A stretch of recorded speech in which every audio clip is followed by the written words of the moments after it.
Jackie de Romédy, vous avez la parole. Groupe UMP.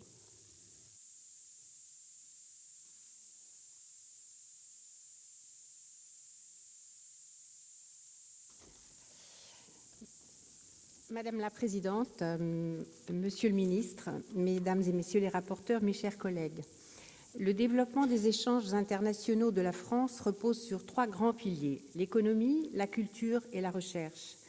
Notre pays a été honoré cette année par l'attribution des prix Nobel d'économie et de littérature et de la très prestigieuse médaille Fields de mathématiques.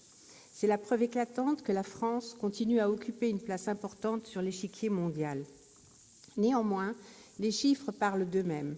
La France compte 2 fois moins d'entreprises exportatrices que l'Italie et près de 4 fois moins que l'Allemagne.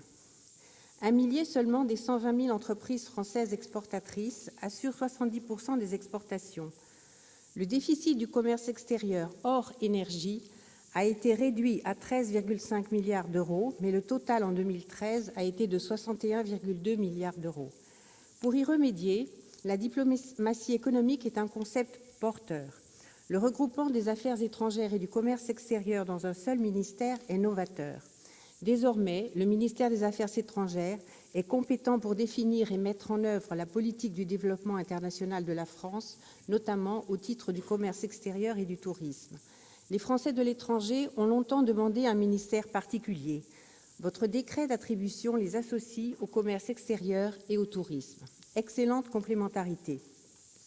Le commerce extérieur, ce n'est pas seulement une réalité économique abstraite et des statistiques sans âme. Ce sont des hommes et des femmes dynamiques et inventifs qui mettent leur intelligence, leur expérience et leur énergie au service de notre pays. Permettez-moi de souligner tout particulièrement l'action des conseillers du commerce extérieur de la France, qui a toujours été l'un des moteurs de nos échanges économiques. 4 300 hommes et femmes bénévoles, chefs d'entreprise, entrepreneurs, répartis sur 146 pays dans le monde. Comment comptez-vous les impliquer dans la réforme en cours ? Monsieur le ministre, vous disposez de compétences importantes dans le domaine du commerce extérieur, qu'il s'agisse des négociations commerciales européennes et internationales ou de celles menées dans le cadre de l'OMC.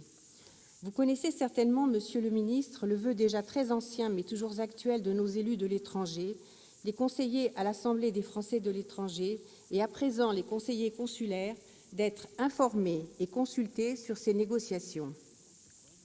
Nos élus ont l'avantage de bien connaître le terrain. Ils peuvent apporter leur expertise précieuse dans ces négociations, tant au plan fiscal qu'au plan plus général des relations économiques. Dans cette nouvelle politique de la diplomatie économique, il y a toutefois quelques bémols. Le regroupement des moyens n'a pas été total. La réforme n'a pas entraîné un regroupement général des services à l'export. Le ministère de l'Économie a conservé une partie de ses attributions. Les services de la Direction générale du Trésor et de la Direction des entreprises n'ont été transférés qu'en partie au ministère des Affaires étrangères, le MAEDI pouvant seulement en disposer. Sur les services économiques extérieurs de la Direction générale du Trésor, il s'agit d'une autorité conjointe de 2 ministères. Le MAEDI n'est qu'associé à la politique du financement de l'exportation. Les instruments financiers gérés par la Banque publique d'investissement BPI et la COFAS restent principalement du ressort du ministère des Finances.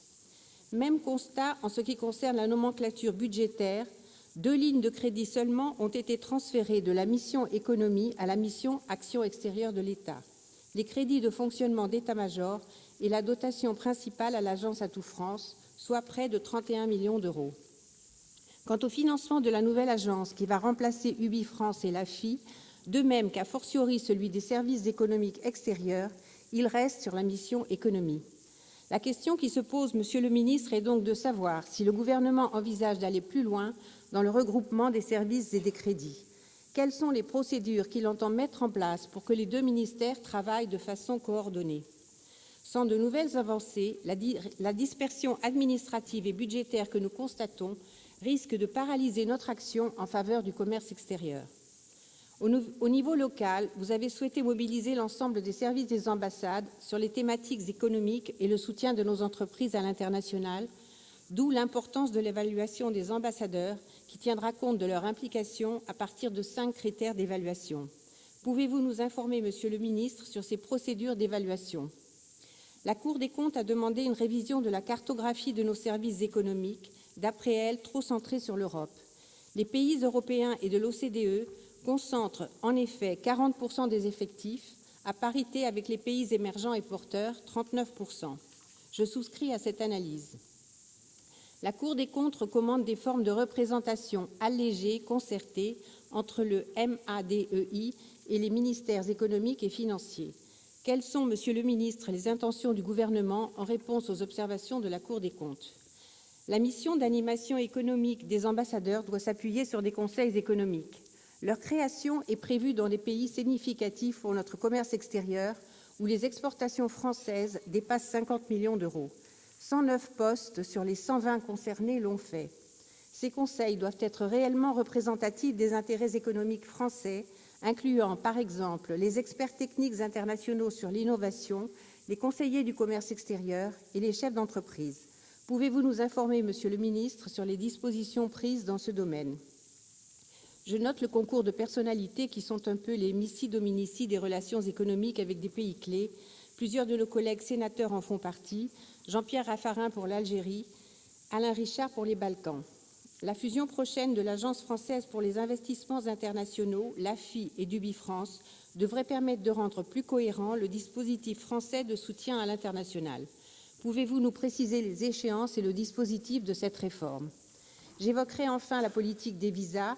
Elle doit être mise au service de la croissance économique et de l'attractivité de la France. Un dispositif de délivrance des visas en 48 heures est expérimenté en Chine. La gestion des visas pour études a permis à la France de retrouver son rang de 3e pays d'accueil. Nous attendons, Monsieur le ministre, de nouveaux progrès dans ce domaine.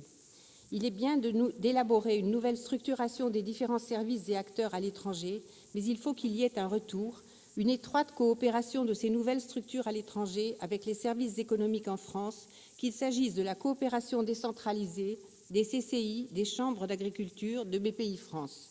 L'excellent réseau des conseillers du commerce extérieur y pourvoit actuellement. Quels sont les projets du gouvernement dans ce domaine? Permettez-moi, Monsieur le ministre, de terminer par un petit excursus gastronomique. L'un de vos illustres prédécesseurs Talleyrand l'avait dit, la gastronomie française est l'un des meilleurs agents de notre diplomatie. Je remarque que le département a classé Singapour dans la famille des produits prioritaires français d'exportation axés sur la gastronomie. Excellent concours qui allie la convivialité à la diplomatie. Merci, Madame, chère collègue. La parole est à Bariza Chiari pour le groupe